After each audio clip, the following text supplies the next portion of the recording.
Bienvenidos a la Escuela del Discipulado. Es un gusto y un placer estar aquí nuevamente con ustedes para estudiar la palabra de nuestro Dios. Este día le damos la bienvenida a nuestro hermano Gustavo Nava. Bienvenido, Gustavo. Hola, hermana Elizabeth.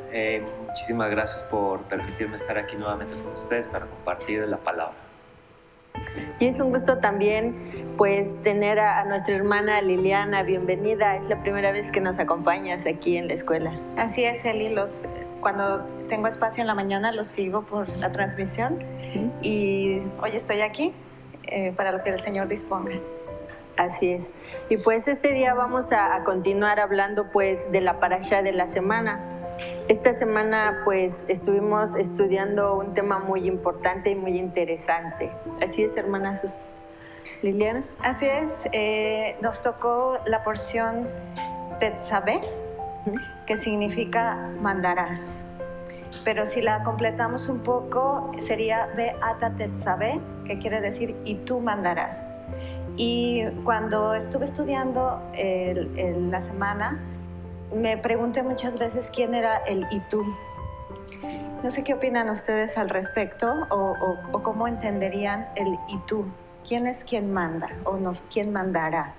Pues podemos relacionarlo con un líder. Exactamente. Una persona que tiene ciertas características en donde puede, y son muy notorias para cierto grupo de gente, podemos decir que es un líder. Entonces las personas quien reconocen a aquella persona con esas cualidades están más aceptos para ser sumisos ante esa persona y obedecer lo que les dice. Uh-huh. Bueno, yo creo que en este caso, pues el único que nos debe de gobernar y mandar, digamos, en nuestra vida personal, pues es Dios, el Eterno, Yahweh. Él es el que guía nuestra vida. Sí, fíjate que la raíz hebrea de Tetzabé tiene diferentes significados. Por ejemplo, dice aquí, construir, ordenar, estar a cargo, designar, encargar, encomendar, enviar, escoger, establecer, imponer, dar como un mandamiento, prescribir, prohibir, recomendar. Entonces, creo que una de las cosas que fuimos aprendiendo en la semana es que este es un llamado a la iglesia, a la iglesia y también al sacerdocio, en el sentido de que estamos, quien nos guía es Yahweh y nosotros estamos como líderes para guiar a otros. Exactamente. A los beneficios o a las bendiciones de que hemos sido testigos. Y para eso hay ciertas condiciones. Hay elementos por los cuales o a través de los cuales podemos acceder a este privilegio. De hecho, lo estuvimos comentando anteriormente, Moisés. ¿Te acuerdas, hermana Elizabeth, que estuvimos hablando de Moisés y su suegro Jetro? De que para poder liderar tenemos que delegar esa responsabilidad a más líderes. No podemos gobernar a todo un pueblo. Entonces, por eso Jetro le dijo a Moisés, encárgate tú de 10 y 10 de 50, de 50 de 100 y de 100 a 1000, para que así sea más sencillo la tarea a la hora de atender los asuntos. Y se va distribuyendo esos asuntos, o sea, conflictos que surgen entre ellos, pues por prioridades. Entonces, las personas que tienen esa responsabilidad, porque una persona de hasta arriba, en este caso era Moisés, pero es una representación, ¿cómo se llama? Es la representación del Mesías. Él siempre está en la cumbre, está en la cima. Nos delegó a nosotros, quienes ya contamos con ciertas cualidades para liderar sobre los demás, porque entendemos las Escrituras. Pero no quiere decir que por eso vamos a abusar de esa autoridad, al contrario. La razón por la cual se nos da cierta cualidad de líder es porque aprendimos a ser sumisos. Así es. Bueno, ahorita que estabas hablando que nosotros tenemos que compartir las bendiciones, igual el Señor en su palabra dice que nosotros demos de gracia lo que de gracia recibimos. Entonces creo que si en algún momento de nuestra vida alguien se tomó el tiempo de enseñarnos, de compartir su palabra del Señor, de de todo esto que nos ha traído bendición, porque es lo que nos ha traído a nuestra vida, pues también nosotros, ¿no? Compartirlo así de esa manera, con ese gusto y con esa pasión que alguien algún día nos compartió. Así es. Pues dentro de la porción de la Parashá, estuvimos trabajando mucho acerca de Éxodo 27:20. Si lo podemos leer. Sí. Déjame encontrarlo. Aquí se refiere del mandato del Señor del aceite, ¿verdad? Así es. 27. Ok. 20 y 21. Ok, si me permiten voy a iniciar con la lectura. Dice así: y mandarás a los hijos de Israel que te traigan aceite puro de olivas machacadas para el alumbrado, para hacer arder continuamente las lámparas. En el tabernáculo de reunión, afuera del velo que está delante del testimonio, las pondrá en orden a Aarón y sus hijos para que ardan delante de Yahweh desde la tarde hasta la mañana, como estatuto perpetuo de los hijos de Israel por sus generaciones. ¿Eso qué quiere decir? Pues tener una llama flameando constantemente, que el aceite tiene que ser completamente puro, si no, de otra manera se va a apagar tarde o temprano. Así es. Nos está hablando durante la parashá en varios procesos, porque también hablamos de las vestiduras sacerdotales y hablamos del lino. Entonces, en varios procesos, tanto el aceite como el lino, es un ciclo y es un proceso por el cual se llega a la purificación, o lo que sería para la iglesia a la santidad. No podemos ser totalmente santos, somos humanos, pero podemos ir caminando o transitando hacia la santidad. Yo creo que, me gustaría compartirles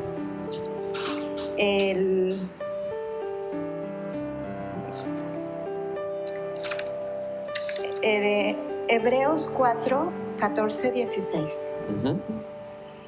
Y dice, pensando que, ¿quién es nuestro sumo sacerdote?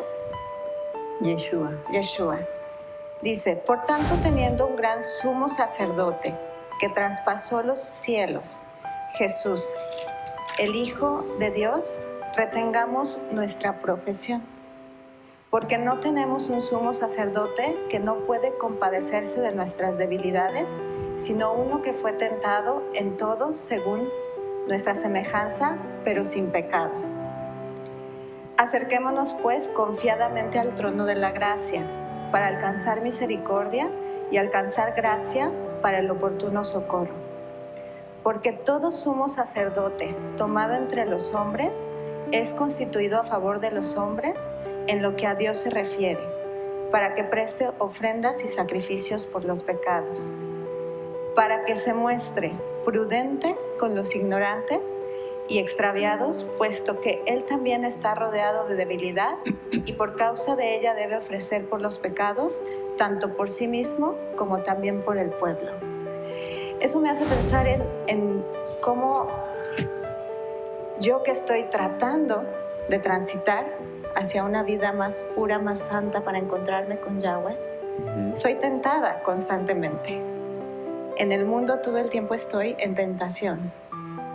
Y entonces la parashá me invita a revisar el proceso en el que estoy, como en el proceso del aceite de oliva o en el proceso del lino, y separar lo que hay que separar, transformar lo que hay que transformar. Y una de las cosas que vimos en ambos procesos es que no podemos solos, sino que tenemos que estar uno con el otro, observándonos, ayudándonos y machacándonos, como en el caso del proceso del aceite, para poder aspirar o ir transitando hacia una vida más en santidad. De hecho, hermana Liliana, quisiera ver si me permites tomar una pequeña lectura de lo que es el proceso de la extracción del aceite de oliva. Sí, y así por partes podemos ir entendiendo mejor cuál es el procedimiento de la extracción del aceite y ver cómo se refleja en nuestras vidas. Y va a haber muchísimas coincidencias. Como nosotros nos manejamos con dichos, hoy en día podemos hacer una comparación de lo que se hace con el aceite en nuestras vidas. Entonces, tengo entendido que es un proceso de 6 etapas. Primero empezamos con el almacenaje del aceite. Se tiene que recolectar la aceituna y se almacena en cajas transpirables a la espera de iniciar su molturación. La molturación quiere decir el moler granos o los frutos, las semillas. Es conveniente que no pase mucho tiempo entre que la aceituna es tomada del árbol y empezar el proceso de elaboración del aceite. Bueno, esa es la primera etapa. La segunda etapa es el lavado. Deben ser lavadas para eliminar las impurezas y pequeños cuerpos extraños que éstas puedan llevar. ¿Cómo podemos hacer una comparación de nuestra vida acerca del almacenaje y del lavado del aceite, de las aceitunas? Sí, yo me imagino que están las aceitunas en el olivo, ahí colgadas, y el campesino que la toma y la pone en la caja transpirable sería Yahweh. Ahí hay un montón de aceitunas. Y entonces llega Dios y toma la aceituna que considera que está madura o buena para ser tomada y la mete en la caja transpirable para ser molida. Exacto. ¿Cuál sería la caja transpirable? Pues, podría ser la palabra. La palabra. Los sucesos que nos acontecen a nosotros, o eso es en la parte ya de la molturación. Yo tenía duda que era molturación, es moler, tienes que aplastar las aceitunas para que empiece a salir el líquido, pero ese es un proceso muy doloroso. Digo, si nosotros fuéramos aceitunas y nos van a hacer molturación, nos van a estar aplastando, nos van a estar hacer presión. Es un proceso difícil y es doloroso.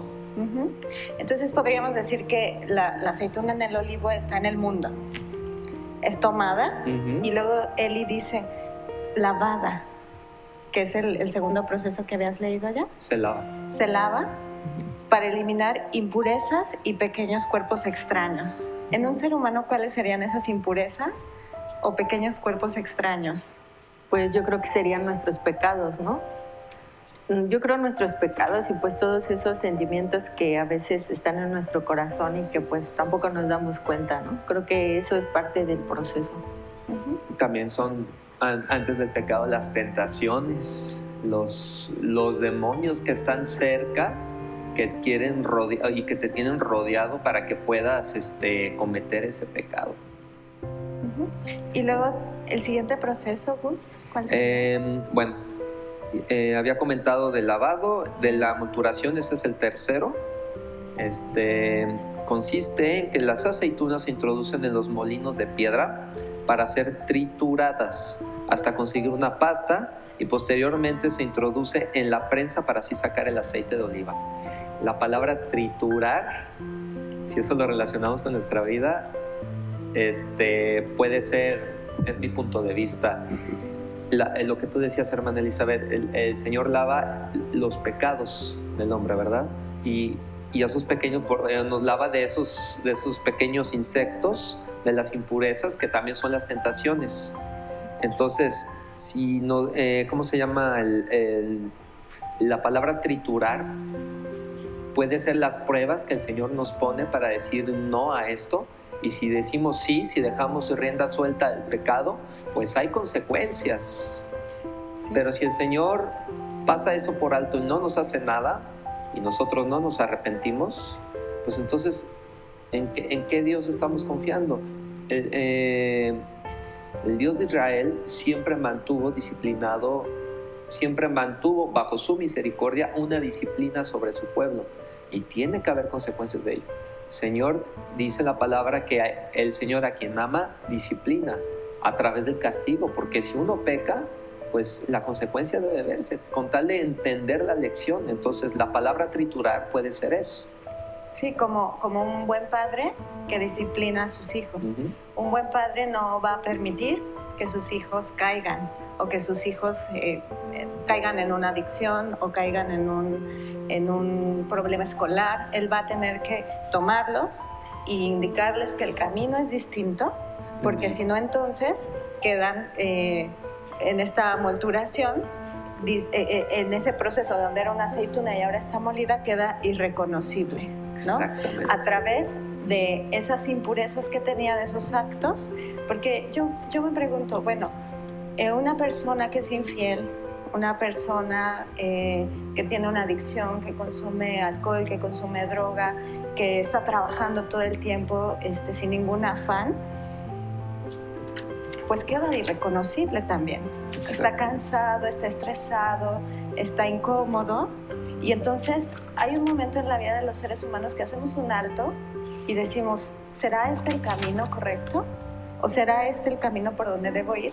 Pero cuando buscamos referentes en los médicos, en la psicología, en la psiquiatría, en las nuevas tendencias de sanación, no hay respuestas y la gente no encuentra respuestas.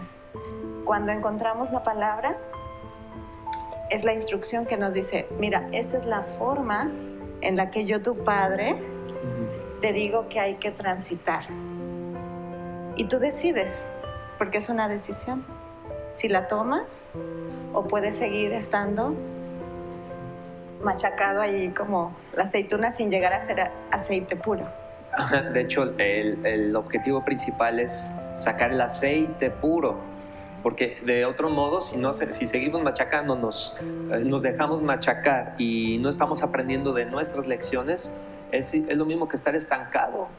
Entonces, por eso la extracción del aceite es un proceso que tiene cada etapa del proceso un tiempo determinado. Si tú te quedas ahí, te vas a estancar y entonces el aceite que sacaron, pues entonces ya no va a servir. Al contrario, ya no por no entender la lección, vas a seguir cometiendo lo mismo. ¿Cuál sería el siguiente proceso, Gus? Después de la maturación es el proceso de prensado, que consiste en aplastar la pasta de las olivas introduciendo capas de pasta separadas por capachos, que son planchas circulares de esparto entrelazado, y se presionan para liberar el líquido que contiene la aceituna. Es básicamente el mismo proceso, o sea, a través de una presión, entonces están ya separando lo que es la pasta del líquido, para que ya pueda salir precisamente el líquido, el aceite completamente puro. Y después sigue el proceso de decantación, que se produce después de que la pasta haya pasado por la prensa, se deja reposar para que se separe la fase acuosa. Ese es el proceso de decantación.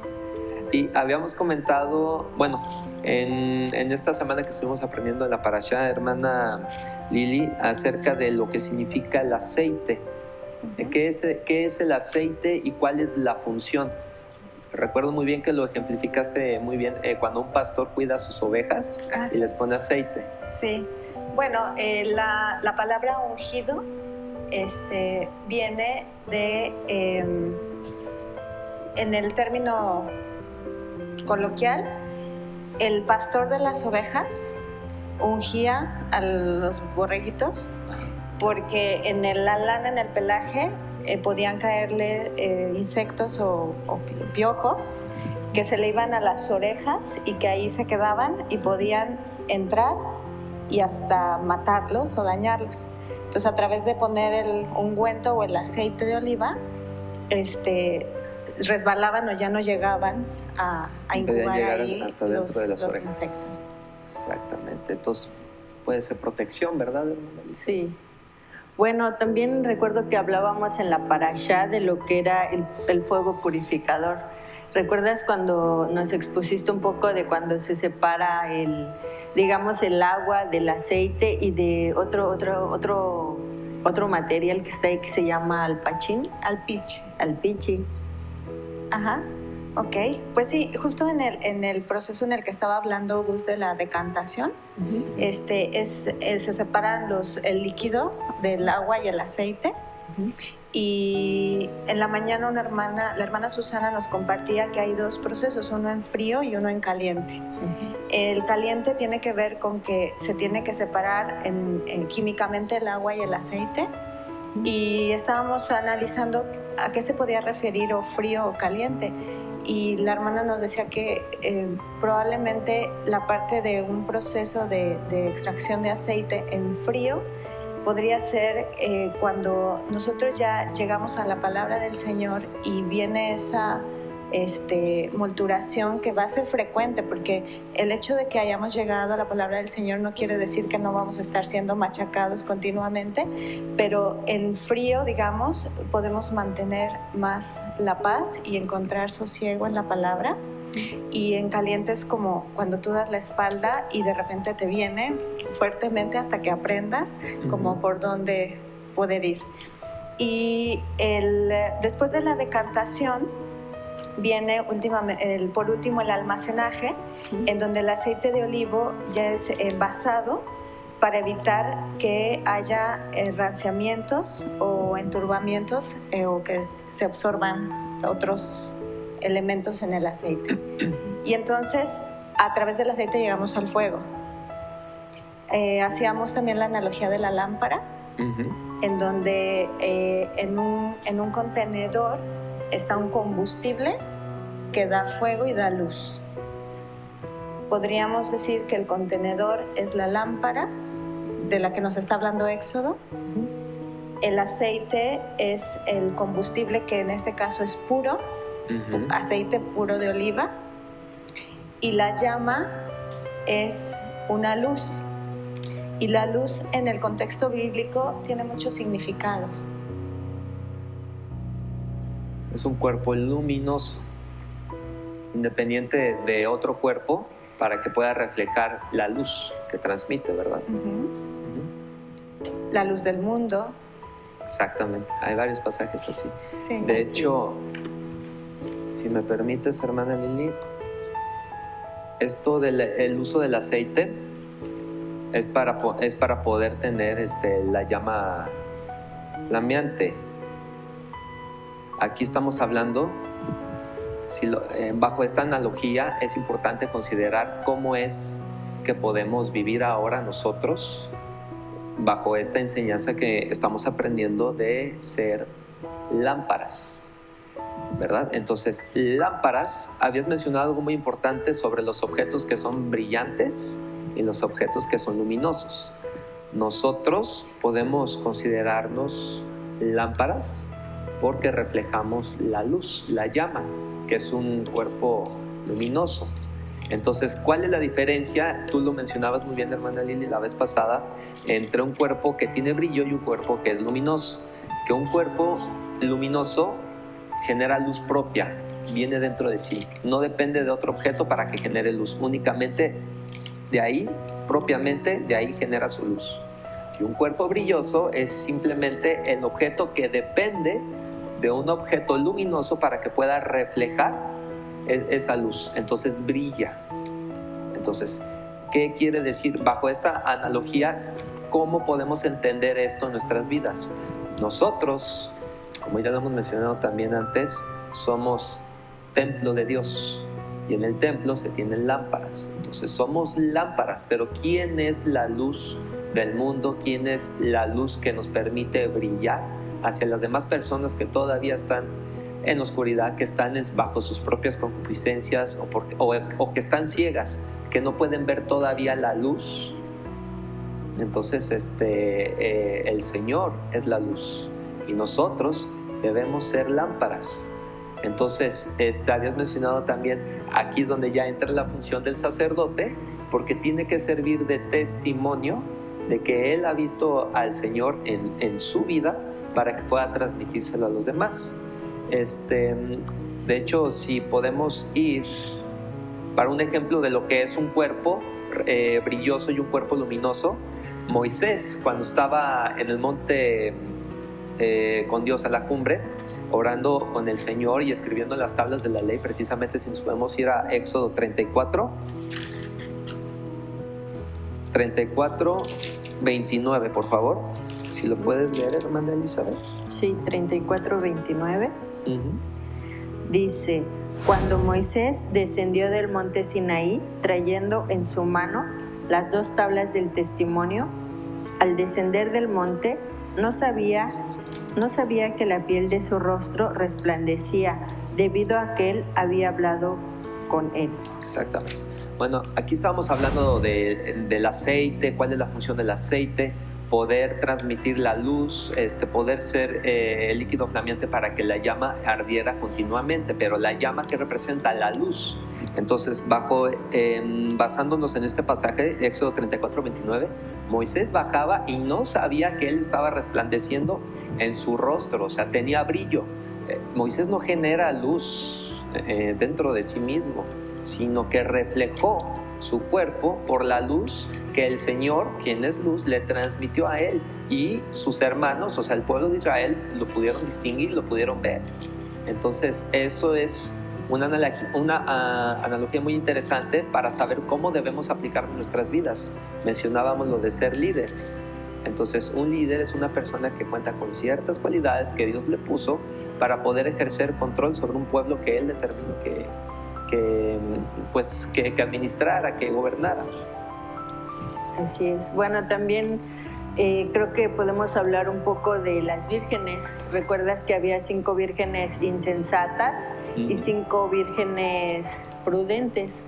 Creo que también esto nos habla a cada uno de nosotros para que nosotros estemos de alguna manera apercibidos, ¿no? Para que estemos atentos, para que tengamos eso en cuenta, que tenemos que tener nuestras lámparas llenas de aceite.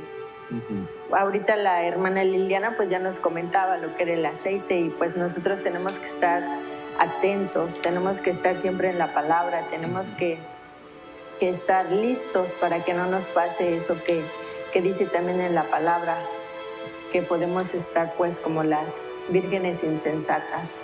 Pero pues vamos a ir a un corte y regresamos.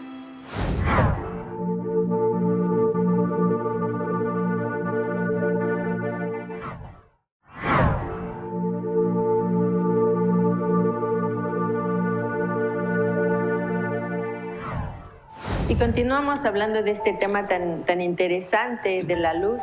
La palabra del Señor también dice que nosotros somos la luz del mundo. Entonces nosotros tenemos que reflejar esa luz que el Señor a través de nosotros pues hace que se manifieste en este mundo. ¿No es así, hermana Lilian? Sí, lo que mencionas está en Mateo 14 al 16 y lo voy a leer. Y dice: ustedes son la luz del mundo. Una ciudad edificada sobre un monte no puede ocultarse, y nadie enciende una lámpara y la pone debajo de una vasija, sino sobre el candelero, y alumbra a todos los que están en la casa. Así brilla la luz delante de los hombres, para que vean sus buenas acciones y glorifiquen ellos a su Padre que está en el cielo. Amén. Bueno, esto nos enseña algo muy importante, ¿no? Que tenemos que estar preocupados de alguna manera por ser esa luz del mundo y reflejar lo que nuestro Dios hace en nosotros cada día. De hecho, la luz representa a Yeshua. ¿Cómo podemos manifestar que tenemos su luz en nuestras vidas?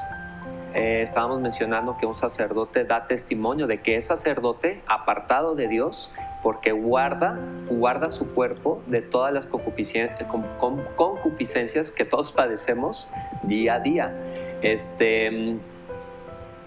Entonces la luz, nos estamos refiriendo que debemos dar testimonio para poder brillar ante Dios, porque Dios nos da, nosotros somos el reflejo de la luz que Dios nos da, pero nosotros debemos dar a través de nuestro testimonio para los hombres lo que hemos hecho para que podamos ser llamados, ahora sí voy a decir, sacerdotes. Ahorita creo que tenemos mal conceptualizado lo que es ser un sacerdote o no ser un sacerdote. Ya vemos que aquí, pues en el mundo hay iglesias católicas que tienen ciertos favoritismos por ser sacerdotes, por ejemplo, la católica, y se visten de una manera para que se pueda diferenciar a lo que es una persona normal, un civil.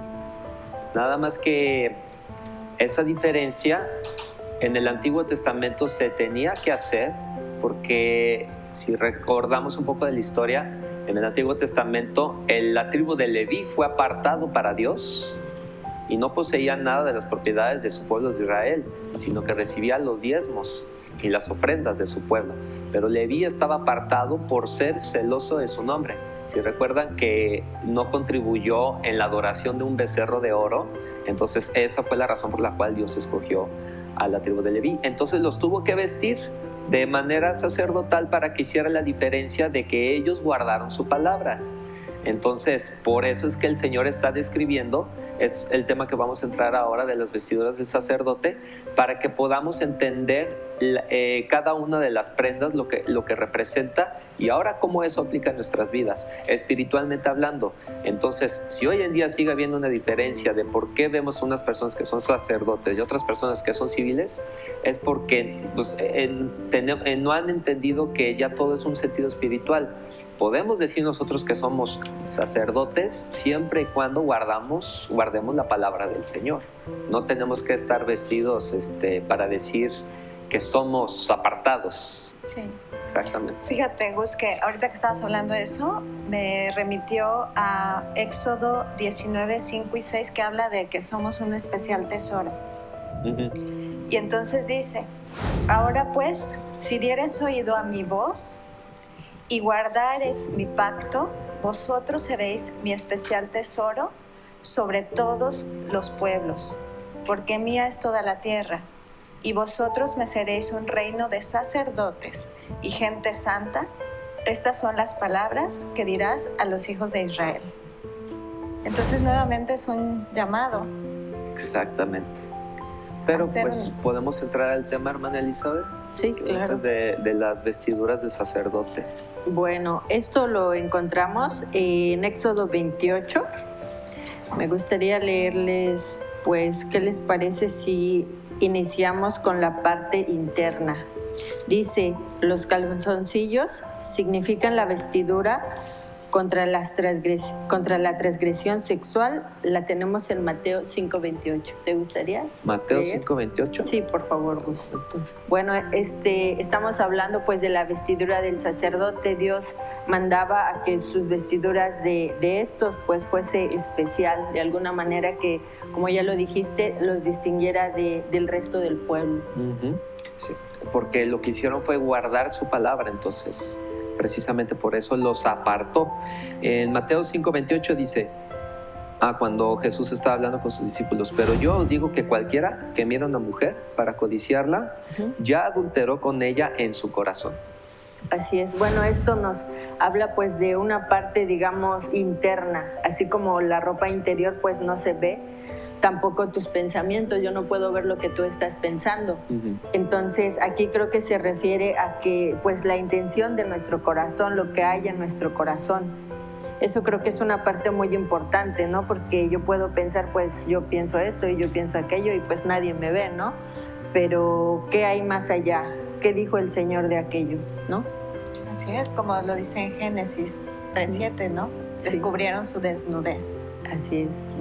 Que es vergüenza también, ¿verdad? Vergüenza. Sí, es que el Señor, a fin de cuentas, Él es el único que sabe lo que has pensado, lo que has tenido guardando en tu corazón. De hecho, el pasaje que acabas de mencionar, hermana Lili, de que ustedes son mi especial tesoro, el Señor lo que está diciendo ahí es que tu corazón es su tesoro para Él.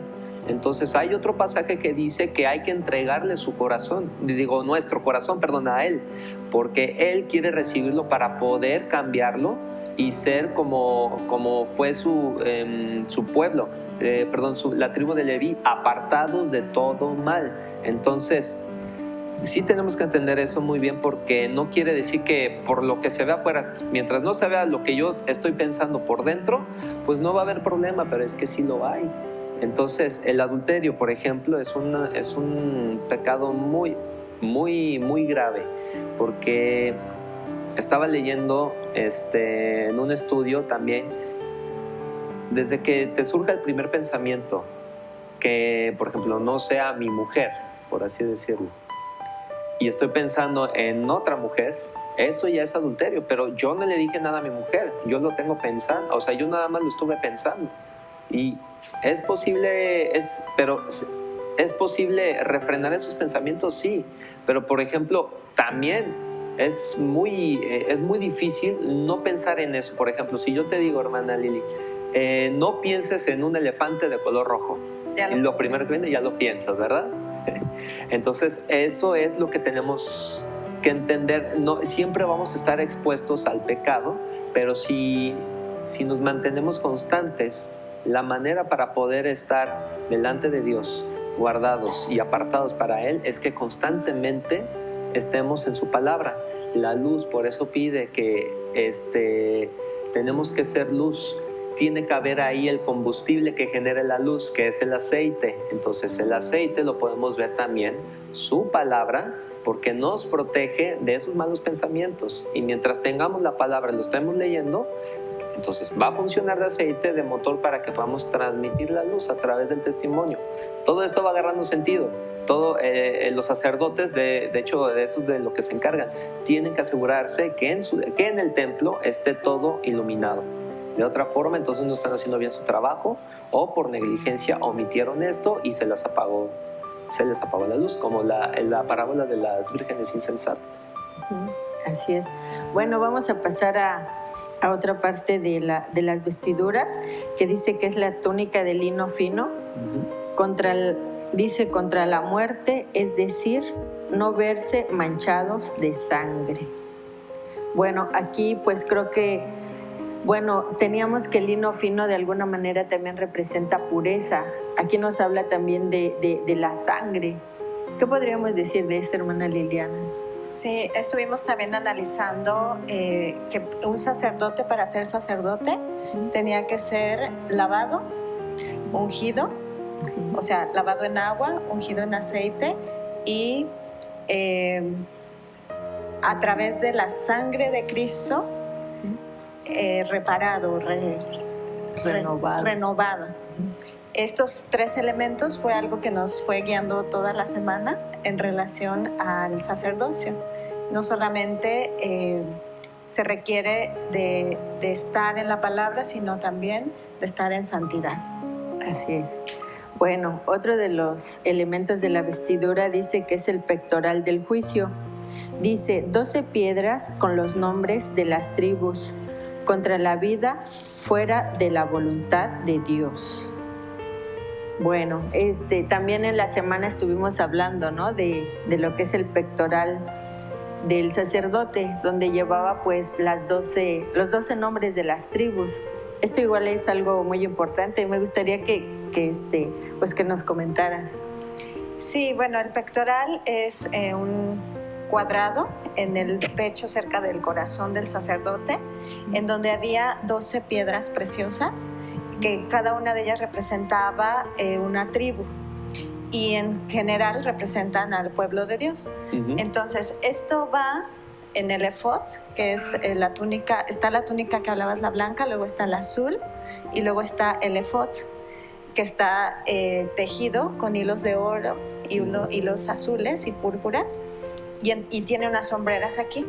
Entonces, en este ser humano está cargado, o encima de los hombros, la iglesia, o ir guiando a todos estos que somos el pueblo de Israel, ¿no? Y entonces, una de las cosas que va vinculando el pectoral con la luz, veíamos también en el estudio que las piedras brillan o cambian su brillo o su intensidad del brillo de acuerdo a la cantidad de luz que hay. Exactamente. Entonces, todas las tribus de Israel, o los pueblos, van a brillar en función de qué tan cerca o qué tan lejos estén de nuestro Señor. Y físicamente está comprobado.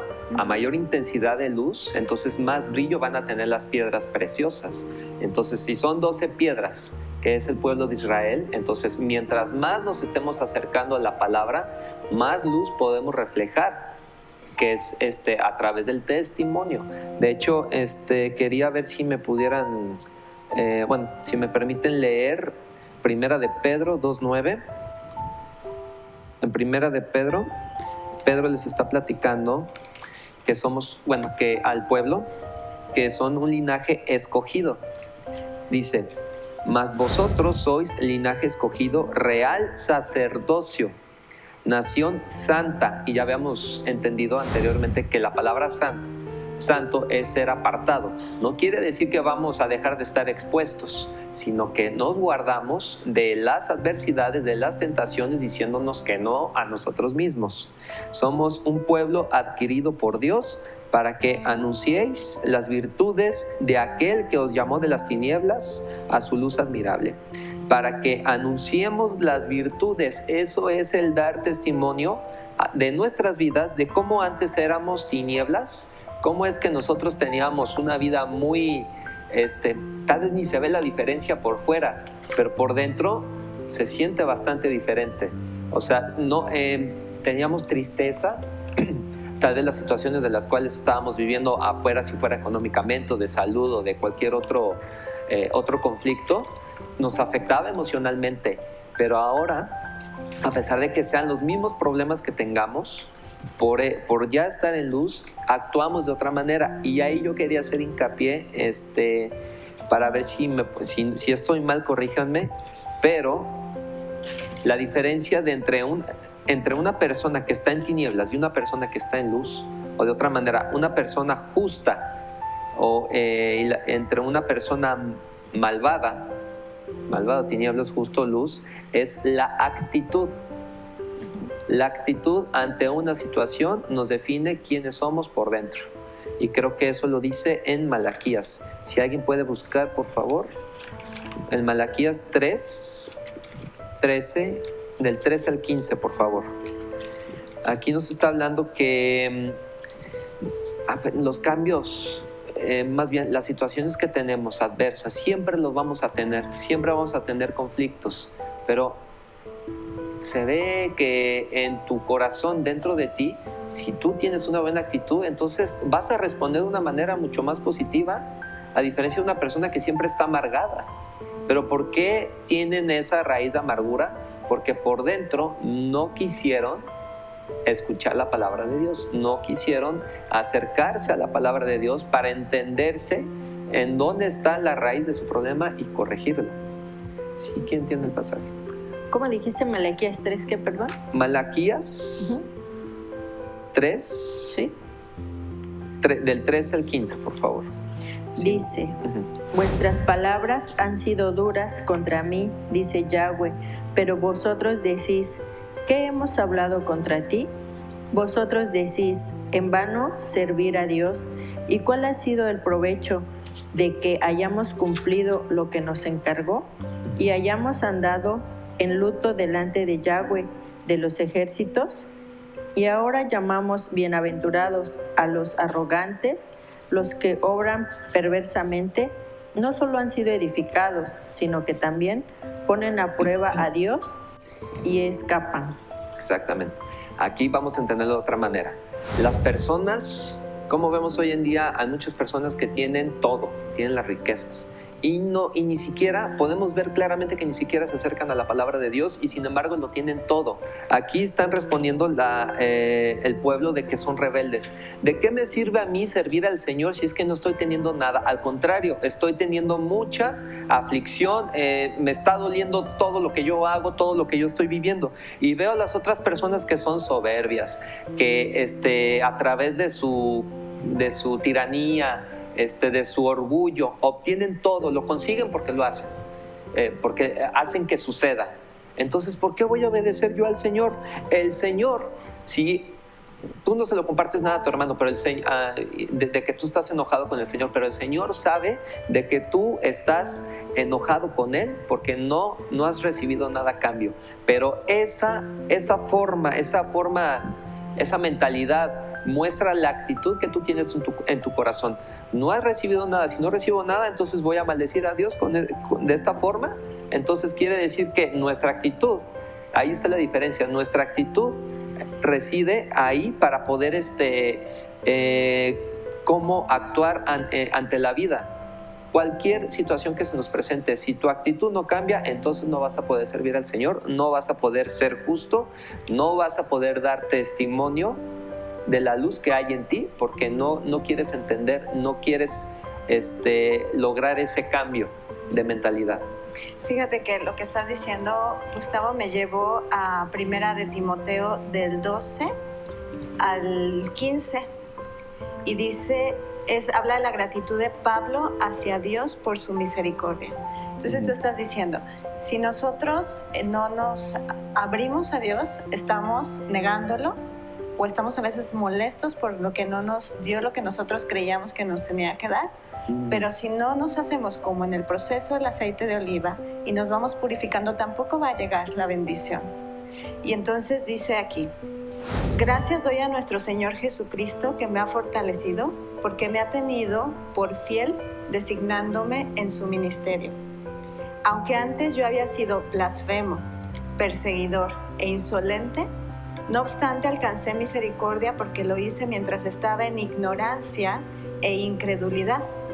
Pero la gracia de nuestro Señor fue abundante en mí, como también la fe y el amor que hay en Jesucristo. Palabra fiel y digna de ser aceptada. Jesucristo vino al mundo para salvar a los pecadores, de quien yo soy el primero. Exactamente. Entonces, si no empezamos por nosotros y no vemos las bendiciones y los beneficios que trae estar apegados a la palabra de Dios, el mundo es muy traicionero. Y el mundo nos va a dar, a propósito de la luz de que hemos estado hablando, nos va a dar sombras, va a dar ahí una parte oscura de lo que es, cuando la luz nos va a ofrecer una vista más clara. Exactamente. Y empezamos por nosotros. Vamos a ver realmente lo que estamos viviendo en nuestras vidas. Hay muchas personas que caen en la ignorancia y luego responden emocionalmente y actúan.